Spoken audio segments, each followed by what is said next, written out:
You're listening to a very special episode of the Popaganda Podcast with Shannon Perez-Darby and me, Tashmica Torok, her one and only pop culture bestie. So Shannon and I have been chatting on the side, and we really wanted to talk about what happened to Michael B. Jordan and Delroy Lindo, the stars of the blockbuster Sinners at the British Academy of Film and Television Arts, the BAFTAs. John Davidson, whose life story inspired the film I Swear, who also has Tourette's, shouted the N-words as Michael B. Jordan and Delroy Lindo presented the first prize of Sunday's ceremony. So I'm curious to hear what you've learned, what you've been watching, and what you've thought about this whole pop culture moment, if you will. Yeah.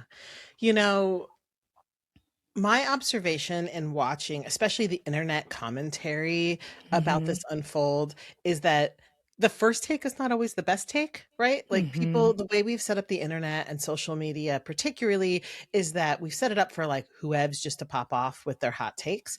And sometimes those hot takes are deeply informed by people's complex life experiences. And sometimes people think they're really right and they are like on a moral high ground and they react immediately without any nuance and just go. And I feel like I saw a lot of that. I saw a lot of first rounds of, oh, I know how to orient to this situation and I know that I'm right and I'm going to go. And I felt I noticed that. I was like really paying attention to that. And what I know to be true is that multiple things can be true at the same time. Right. It's that we can hold complexity, that layering our experiences are important. And that particularly in this situation, many of my life experiences are not represented. And so I'm not the person with a hot take, right? Like my job is a listening job to people who are to people with various disabilities, but particularly folks with Tourette's, to Black folks with Tourette's, being able to listen to the nuance, that is not my job to have a hot take around. And I saw a lot of people having hot takes that I was like, you probably should have taken a beat before you took in all the information, because so many of those hot takes lacked nuance, right? Either were like filled with a misunderstanding or just like a lack of awareness of the impacts of anti-Blackness and how that is just so infused into every institution, or a lack of understanding of Tourette's and of what happened there, of who had the power, of how Tourette's works. And I suspect a lot of people, sometimes they were just creators that popped up on my For You page in TikTok. So they weren't people I was following that I would even know how to go back and be like, are you standing behind that take, that Monday morning take? Yeah, that's a good question. I haven't looked back. Yeah. So that was my first noticing, was that we were messaging some about it and I was like, I'm not sure. Like you were like, should we talk about the podcast? I was like, I don't know if I have anything to say in public on the podcast. Cause like Shannon's not the hot take guy on this particular situation. Yeah. I have to say that I have to name the moment I was in when I first saw it, because for me, it feels really relevant. I was on vacation, so I was really trying to get my mentals together. And had taken a break and was really first of all, my phone stopped working in Puerto Rico, which shout out to Puerto Rico, because that was like the best gift they could have given me.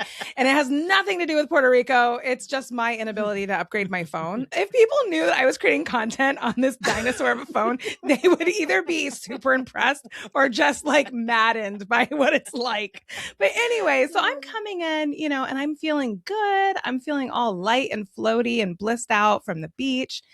And I see on Instagram, in one of the rare moments where I have access to Wi-Fi, I watch this happen, and I watch the faces and the bodies of Michael B. Jordan and Delroy Lindo respond.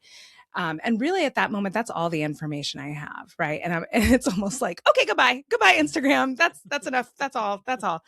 Because my first response really was like, I know what that feels like. I know what it feels like. I've never been called the N-word in a public, format. However, I am a Black queer survivor who talks about the end, of abolition, the end of policing, reproductive rights, like all of these things that many, many, many people find very challenging, if not completely dangerous to like their entire idea of the world.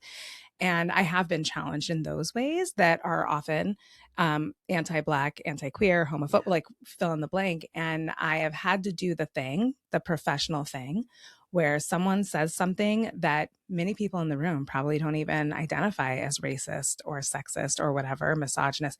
And I have to like respond in a way that is clear and concise, but also I am in a moment where my humanity is not being recognized.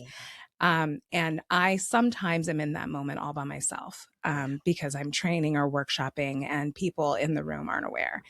And so that was the first thing I noticed was just like the impact. Like I could feel it in my body. I watched their faces and I'm thinking about how important they both are to Black people in Yeah. particular right now in the United States and how important this movie is, the cultural Yeah. moment.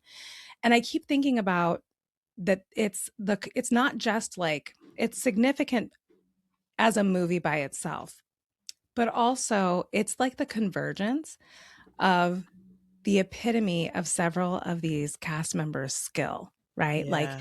these people have been in the industry for so long, and to have a film that gathers all of them up at this remarkable time in their career Yeah. and to be nominated 16 times, we're watching the pinnacle, this high level of success. And one thing that white people love to do, white people in particular, but white supremacy overall as a system is humble some uppity Black people. And that was my first response. I didn't know about the Tourette's. I follow a few creators who have Tourette's on TikTok. So I know enough, like I say often, I knew enough to be dangerous. I knew enough to have a lukewarm take. Yeah. That's for sure. But beyond that, I didn't really have a full or a more complete understanding of what the whole situation was. My best summary is that, like, in pausing and listening to a lot of different folks and just letting more information come out, that what Mm-hmm. feels very clear to me is that the primary institution with power were the BAFTAs and Mm-hmm. BBC, particularly, who was Mm-hmm. producing the show. And so the way that the show works, it was on a 2 hour delay for the live viewing in the UK. And then it was like on a 6 to 8 hour delay before it like got put up on the BBC like iPlayer. That then is what, folks in the US could watch. Mm-hmm. And what I understand is that John. Uh, what I understand is that John Davidson was one placed by a mic, that he had had a Mm. conversation with producers ahead of time because he is there because he was a documentary about his life with Tourette's was nominated. And Mm. so he had had a conversation that he was pretty nervous and concerned about what Yeah. kind of tics that he would have, that he has a kind of Tourette's called coprolalia, which is Mm-hmm. very specifically that is saying like the most offensive, the most socially Mm-hmm. inappropriate thing in a situation. And the more nervous you are, the more like likely or the frequency of tics often increase. And that Yeah. they placed him by a mic, and that it sounds like there was tics of many different offensive Mm-hmm. words, including Mm-hmm. that he ticked homophobic slurs, and that the BBC edited out all the tics but the N-word. Mm-hmm.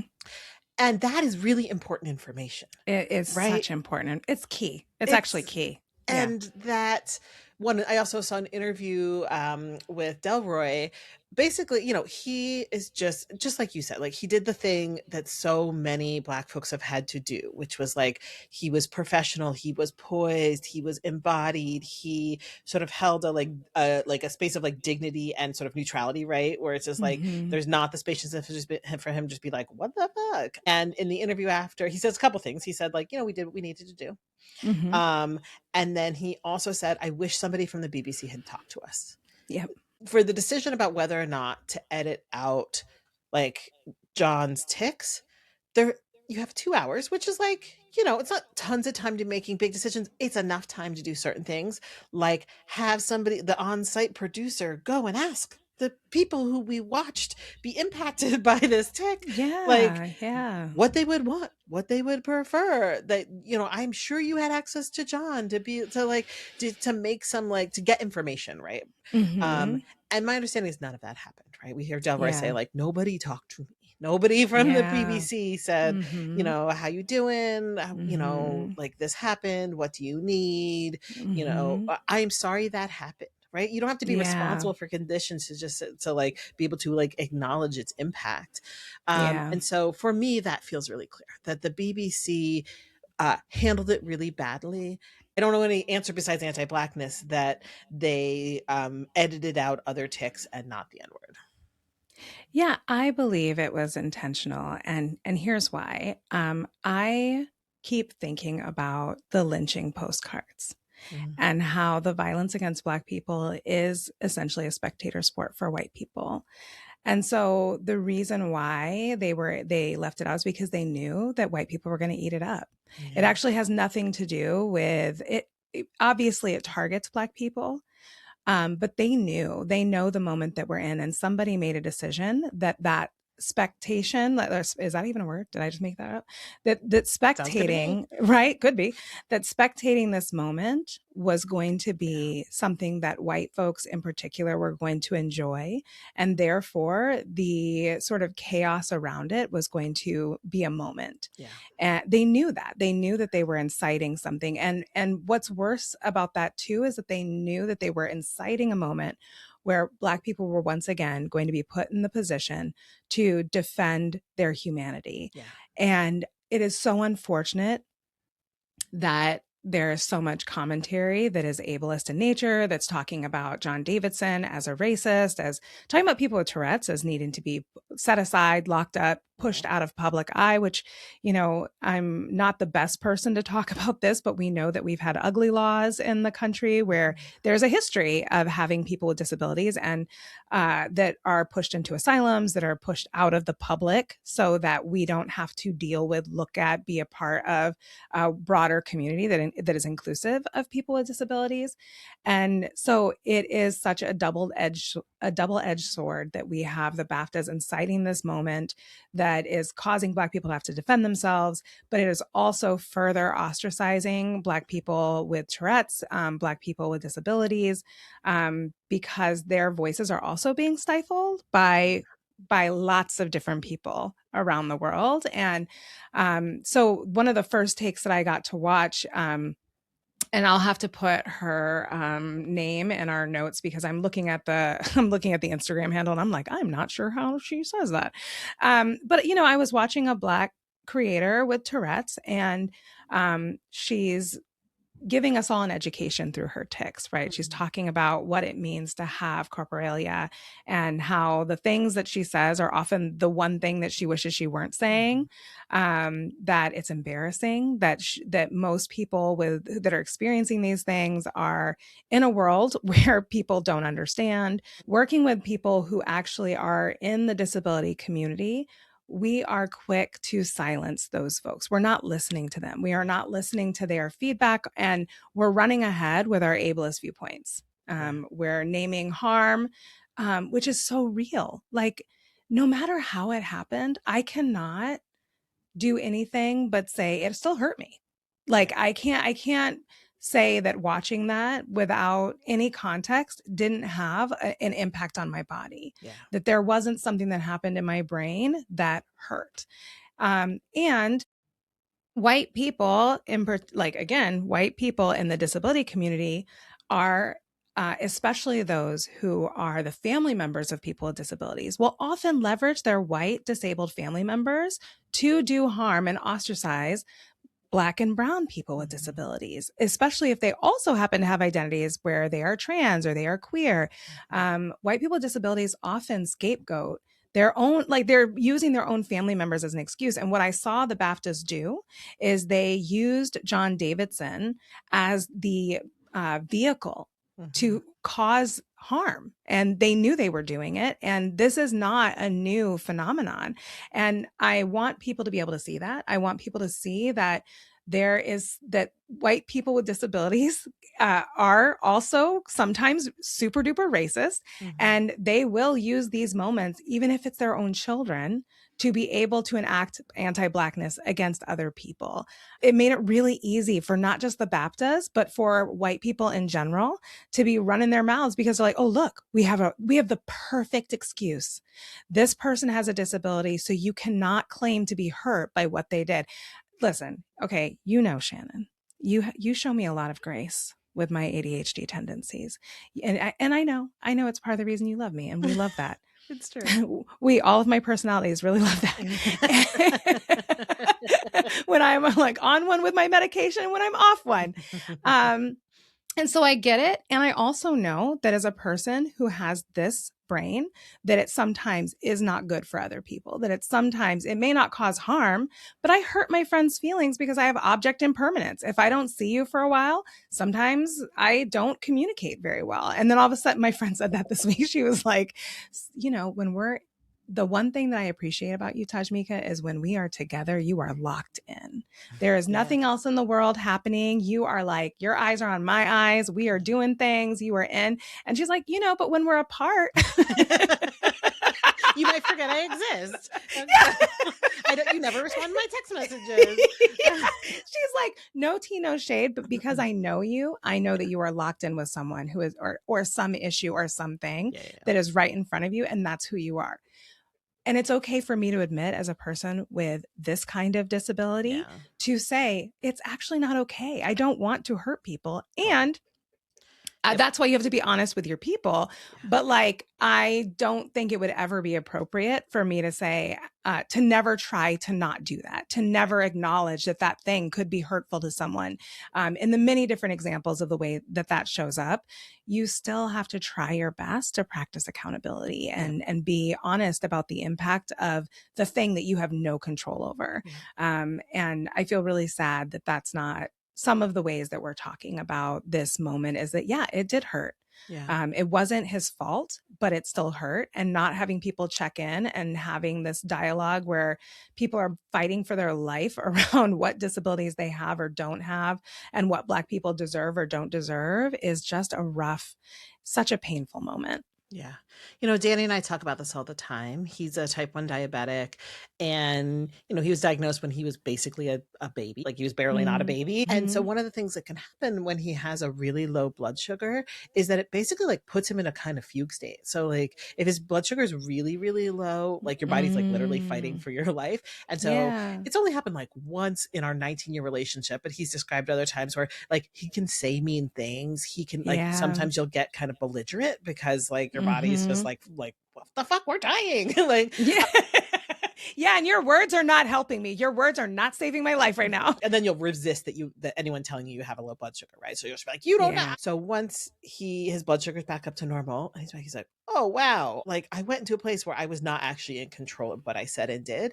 And we talk a lot about like, yes, and that's not his fault. He didn't make those conditions. And he's like, and I'm always going to apologize because like my body did a thing that hurt other people, and like he shouldn't be punished for that. He shouldn't be. No one should come for him. We hold all the understanding, and like it doesn't hurt him to be like, hey, sorry about that. That was not. I did not like what happened there. It wasn't good for me, and it wasn't good for you. And you're like, yeah, of course, yeah, absolutely. The ways that ableism shows up in the world, where so many folks with disabilities just are not getting their basic needs met. And so when people's basic needs aren't getting met, and they're not like, their basic humanity is not being seen and acknowledged, then people have to like fight for their humanity. And sometimes we do that by taking away all the nuance. So then people are just like, nothing is ever my fault. And you're like, totally, under the conditions of ableism, I can see why it would be so hard to ever take responsibility for the impacts of your disability on the people around you, even if it's not in your control, even if it's not your fault. And the more that we address ableism and make sure that people's needs are actually being met, the more possible it makes to do the nuanced work of like, that was not my fault, it's not in my control, and I care that it impacted you. Even if I was not in conscious control, it was not, I have a disability that means that I'm not able to be different than that. I still care if it impacts others. And like addressing ableism would make that more possible for everybody. Yeah, and I feel like they're also trying to make John Davidson the only one who apologizes. Right. That's the other thing is everyone's Mhm. demanding so much of him. I'm like, he was a kind of a sitting duck. Like they Yeah. put him in a situation where he had no control, and then they published it without editing Mhm. the content. And I'm like, why? Listen, there's a lot of apologies to go around, and I do appreciate that he would be responsible for what his Mhm. symptomology made him Mhm. do, just like we're talking about. And also, I'm like, there are like probably multiple people who were involved in this decision. Yeah. Multiples that we have never seen their faces. Right. That's the other thing. We don't know their John names. It's Davidson's just face is BBC. everywhere. Yeah, Yeah. BBC. I mean, who knows? Ooh. Just Yeah. BAFTA, like whatever. And I'm like, okay, I feel like we need to be a little bit more um, clear about who is actually responsible, who they are responsible, who they are accountable to, rather than putting all of the blame on John Davidson. Yeah, it's just Yeah. there's so much intentionality, and I would like their names, please and thank Yeah. you. I would really like to know who made those decisions. And it's one of those things too where I want people to have checked on them, but I also know what that feels like too. When you have people either without power to fix it, name it when you're trying to act cool. You're like, Yeah. I know I saw it too, but let's all just get through the evening. Yeah. Or it's someone who does have power and they're just giving you lip service. It's a really tough situation to be in the crosshairs when you're just trying to have a professional Yeah. moment. Well, I think the last thing I want to say is really just circling back to your first point, which is the thing that sits most heavy with me is that all we're talking about is this now, or like the collective we, right? The royal we, as it were. Yeah. And what we're not talking about is how good Sinners is, right? Like Yeah. how it should be celebrated, how it was the best movie I saw in 2025, maybe in the 2020s period. Uh, Yeah. and this was highlighted for me by Mumni was both Mm-hmm. she won a BAFTA that night Yeah. for her acting, which I think like I was like, yeah, Profound. why are we So not good. talking about that? And Yeah. then I saw an interview with her, I think with Kelly Clarkson, where she was talking about just like what a brilliant actor Michael B. Jordan is. And she was just like, Mm-hmm. hey, so like Smoke has dimples and Stack doesn't, and that's not makeup. That's how Michael is holding his face. That's And she wild. was like, I never felt confused about which one I'm I like was trying to talking figure out how to I know pop. exactly. I'm like, how do I make my dip? Yeah, exactly. Well, that's If you why all- we're not Michael B. Jordan. That's why we're not nominated for any Oscars. Um, but like, and then she just goes on and on to be like, he wore different size shoes so that it would change his gait, so that like all of just like this nuanced work of the physicality and the brilliance of his Mm-hmm. acting, and Mm-hmm. like what it felt like for her as a scene partner. And I'm like, oh, that is what we're missing. Like Yeah. that is the structural piece where we're talking about like how the BBC fucked up and how the BAFTA awards Mm-hmm. handled something wrong, instead of like how Michael B. Jordan can hold his face and act as two different people in an embodiment. Like that Yeah. is what we should be spending our time on. Or that he had different journals. Did you know this? No, exactly. I mean, no, I I didn't. I watched an interview with Matt Damon, which whatever doesn't matter, but because he's Ben Affleck's friend. I don't know. I don't even know if I should have beef, but I feel like I should. Anyway, it doesn't matter. But he did in this interview ask some really good questions because Yeah. he's, of course, like everybody else. We're like, but how? Like, please explain how.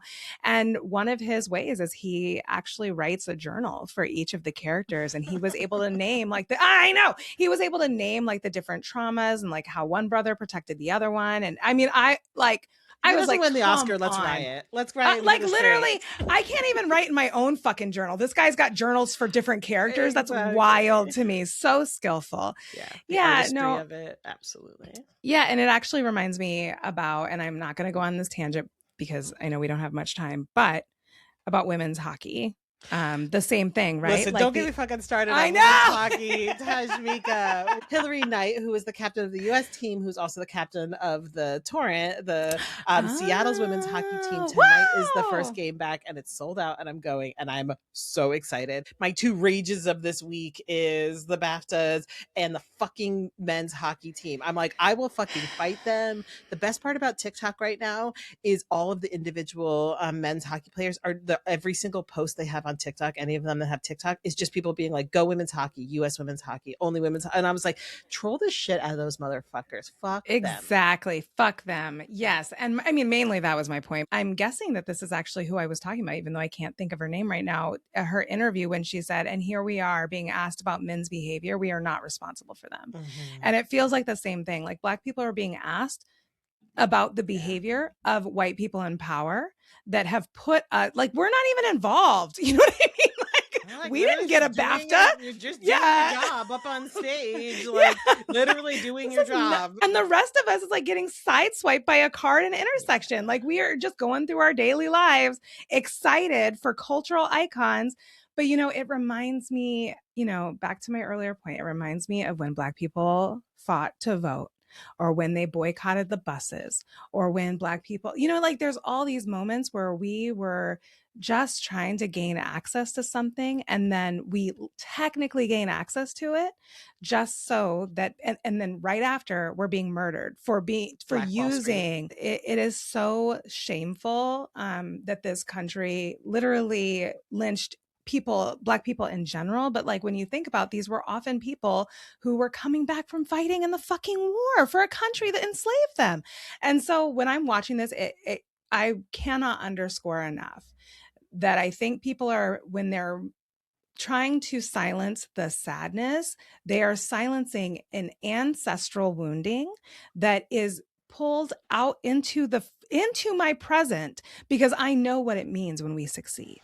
I know that just like we're having this fucking Trump presidency, the most criminal president of ever, the most incompetent, criminal, inhumane leader of our time.